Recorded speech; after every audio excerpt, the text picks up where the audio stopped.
por primera vez vemos a un secretario humano, cercano a nosotros, cercano al sentir de todos los docentes, que realmente los foros de censo que se han hecho para tomar la opinión de los docentes, se nota que están siendo tomadas en cuenta las opiniones de nosotros, las problemáticas, y eso nos compromete y nos motiva más a seguir con nuestra labor docente. Pues da varias noticias que compartir con los colectivos docentes en esta quinta sesión de Consejo Técnico Escolar.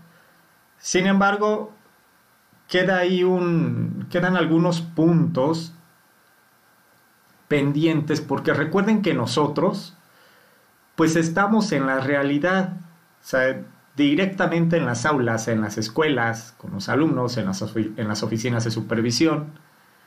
¿Y qué es lo que hace falta aquí en este asunto? Pues hace falta que lo oficialicen, hace falta una circular, porque ya está el video, pero hace falta el documento. Creo que es una forma de acercamiento muy estimulante hacia los docentes, porque tenemos una idea más clara de lo que se persigue con los nuevos lineamientos que estamos teniendo en la educación preescolar. Este video me abrió un poco más el panorama de lo que se espera de nosotros como docentes y de todo aquello que va a venir a cambiar en el sistema educativo. Sí, era mucho lo que se nos estaba pidiendo en lo administrativo, y sí es mejor que se vaya descargando, porque así nos queda más tiempo para invertirlo, bueno, en lo de por sí que ya tenemos que hacer, que es la elaboración y preparación de una situación didáctica para nuestros alumnos. Estamos muy contentos de esta vinculación que está teniendo con nosotros los maestros, y sobre todo esa empatía de entender nuestro trabajo, de acercarse a nuestras necesidades como maestros para que tengamos una mejor función, sobre todo el aprendizaje de calidad en cada uno de nuestros educandos. Agradecemos que a los maestros se nos dé esa oportunidad, a los directores, de que se nos apoye, tengamos menos cargas, menos cosas que hacer y enfocarnos más a la educación de los niños. No más que diga cuándo. Amigas y amigos, el Diario Oficial de la Federación está publicando el nuevo acuerdo de evaluación que firmé hace unos días, en donde se establecen las características de la boleta de evaluación. Así la vamos a llamar ahora, boleta de evaluación. Estas modificaciones son resultado de sus opiniones. Son para que ustedes cuenten con más tiempo para dedicarse a su labor de enseñanza y aprendizaje, y no, como hemos conversado, al llenado de este tipo de formatos que tanta carga administrativa han provocado. Es un primer paso, falta muchísimo más, pero vamos hacia la transformación educativa que requiere una nueva escuela mexicana, esa nueva escuela mexicana que entre ustedes y nosotros vamos a construir. Me da mucho gusto estar nuevamente en contacto con ustedes, sobre todo ahora, en este momento que es ya histórico para la educación pública en México, pues se está debatiendo la abrogación de la reforma educativa. Es bien importante señalar que con esta acción, el señor presidente de la República, Andrés Manuel López Obrador, quien siempre ha defendido los derechos de las maestras y los maestros de México, cumple uno de sus más importantes compromisos con ustedes.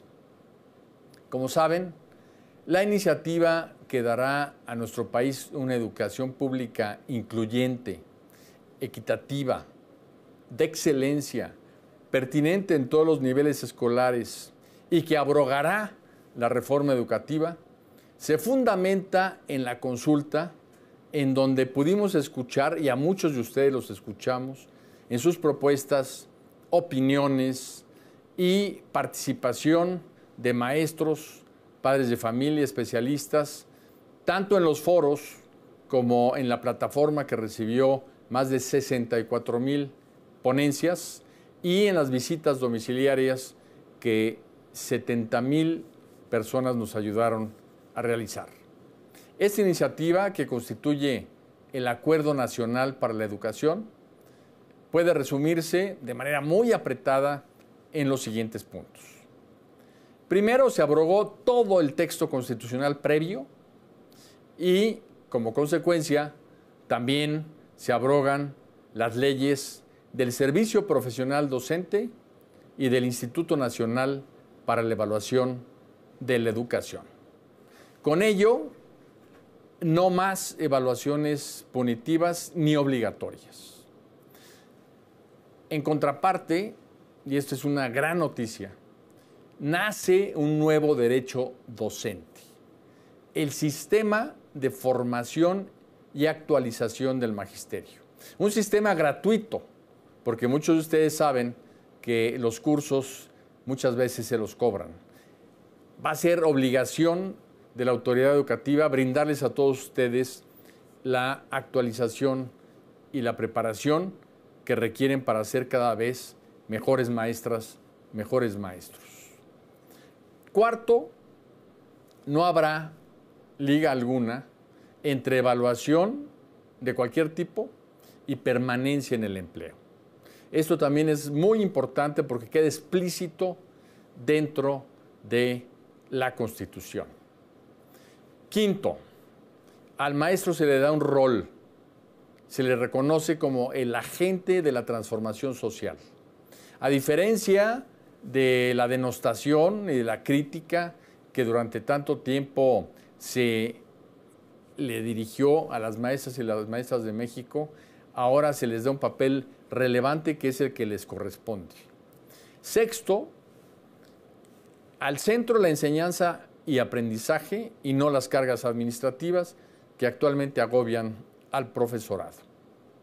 Séptimo, la promoción que se vaya a realizar, y esto aparecerá en las leyes secundarias, va a ir asociada no solo a los conocimientos, sino también a las aptitudes, también a la experiencia. Esto quiere decir, va a ser asociada a un tema multifactorial. Y de ninguna manera volverán los exámenes estandarizados. Todo esto nos lleva al octavo punto, que es que los derechos laborales del magisterio quedan perfectamente protegidos y que dentro del artículo 3 habrá opciones de mejora, y en lo que no es esas opciones de mejora, sabemos que siempre se aplicará el artículo 123 constitucional, apartado B. Nacerá, como punto 9, una nueva carrera profesional, una nueva carrera docente magisterial, como queramos llamarle. Esto se va a definir también en conjunto en mesas de trabajo de promoción. Van a tener un escalafón vertical como el escalafón que se conoce y un escalafón horizontal para que el maestro frente a grupo tenga la posibilidad de ascender sin necesidad de pasar a ser director o supervisor para obtener un mejor salario. El punto 10 es muy interesante porque es la definición de lo que llamamos excelencia. Se define como el mejoramiento integral constante que promueve el máximo logro del aprendizaje en el aula en beneficio tanto del estudiante como de la comunidad. Le damos un sentido social al aprendizaje, pero también la cultura del esfuerzo queda ahí entreverado.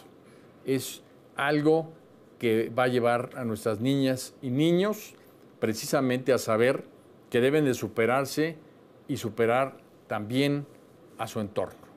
Y eso nos lleva al centro de la iniciativa, que es que todos estemos siempre haciendo el mayor esfuerzo por nuestros niños, por nuestras niñas, por los adolescentes y los jóvenes. Aquí quiero detenerme un segundo, porque en la Constitución nunca podrán ustedes leer las palabras adolescentes o jóvenes. Y el señor presidente tiene precisamente en los jóvenes una de sus máximas prioridades, porque ahí está la riqueza de nuestro país. El punto 12 que quiero comentar con ustedes es que en la nueva currícula que se desarrolle tendrá que darse un pensamiento crítico y valores cívicos. Y se creará un sistema nacional de mejora continua de la educación. Esto es muy importante, este punto 13, porque lo que se busca es que todo el sistema permita el desarrollo de las maestras, de los maestros, su preparación y el aprendizaje de los niños. Pero hay algo aquí importante. Escuchamos en los foros que muchas veces los padres de familia le dicen a los maestros, a las mesas, le dejo a mi hijo y por favor me lo forma, me lo educa, me lo informa, y se los dejan como si fuera responsabilidad total de los maestros la educación integral de niñas y niños. Y hay un punto muy importante, que es porque por primera vez las familias y la comunidad se vuelven corresponsables de la educación. Y en este Sistema Nacional de Mejora Continua también habrá un consejo técnico. Pero este consejo técnico va a estar integrado por maestros con experiencia frente a grupo. Además de especialistas, habrá personas que hayan vivido frente al aula, frente a grupo, lo que se vive en el aula, en educación especial, en educación indígena, en educación normal, para que las recomendaciones de este nuevo sistema sean pertinentes, sean con personas que hayan vivido en el terreno. El punto 16 es uno de los pilares de la educación, así como uno de ellos es la excelencia, el otro es una educación equitativa. Y esto nos lleva a impulsar acciones para revertir las carencias alimentarias de infraestructura y su mantenimiento en zonas de alta marginación.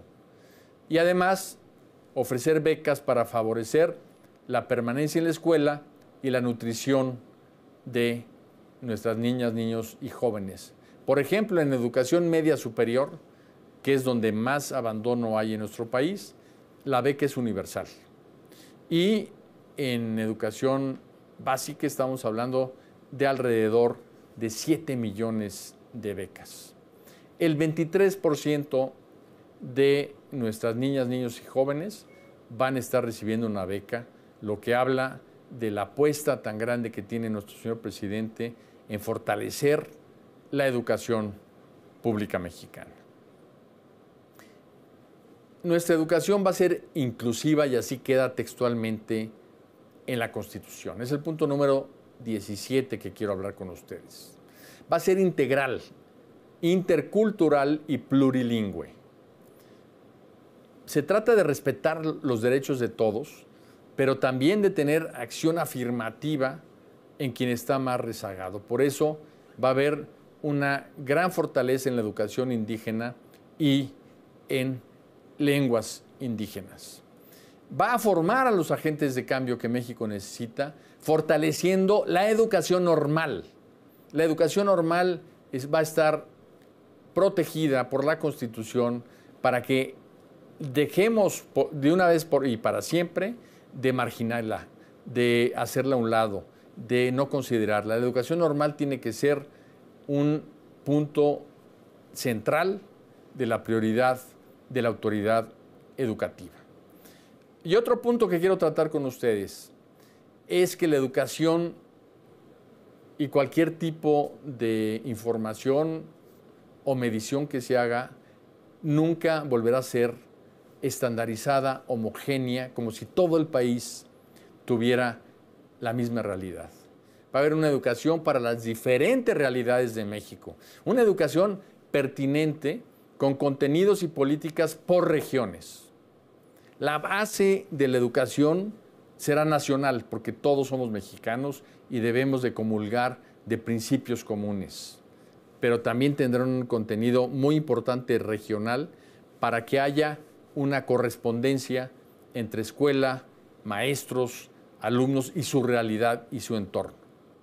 El punto número 20 de este resumen que les estoy haciendo, ya no parece tanto resumen, pero es bien importante que les comente todo esto, es que los planes y programas de estudio deberán de realizarse con perspectiva de género, desde bebés, desde muy niños, tenemos que educar a nuestros niños en el respeto a la perspectiva de género.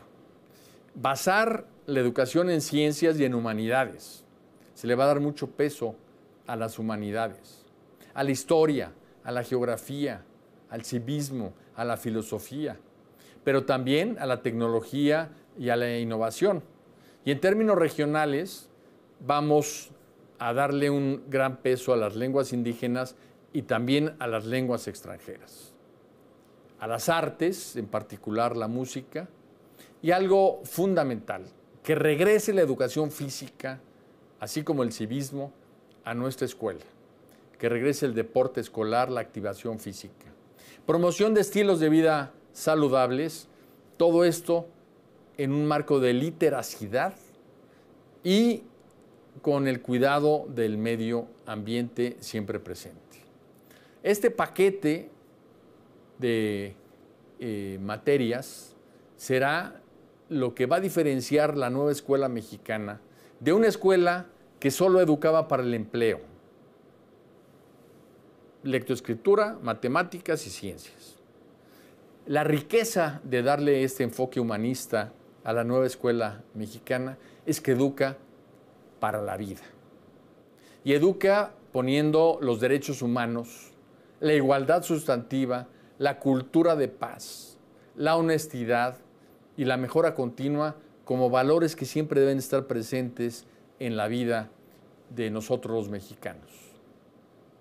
Vamos a educar para la vida, no solo para obtener capacidades cognitivas, sino también para desarrollar habilidades socioemocionales y cívicas. Maestras, maestros de México, este acuerdo nacional que estamos construyendo juntos para la educación pública, para la educación en general en México, es un logro, es un gran logro de todos nosotros, de todos los mexicanos, que va a redundar en beneficio de nuestras niñas, de nuestros niños, de nuestros adolescentes y jóvenes en nuestro país y nacionales que vivan en el extranjero, porque también vamos a atenderlos a ellos. En México, por fin, todos van a tener acceso a una educación equitativa, con excelencia e inclusiva. Y todo ello será posible gracias a ustedes, maestras y maestros, que día a día, con su labor en el aula, engrandecen a nuestro país al dotarlo de futuro, de ese futuro que representa cada una de sus alumnas, cada una de sus alumnos, y por ello queremos seguir trabajando juntos, creando juntos, haciendo historia con nuestra educación. Desde un aula no solo se dan clases, desde un aula se crea, se hace historia y se engrandece un país. Por ello, muchísimas gracias y hasta nuestro próximo encuentro. Gobierno de México.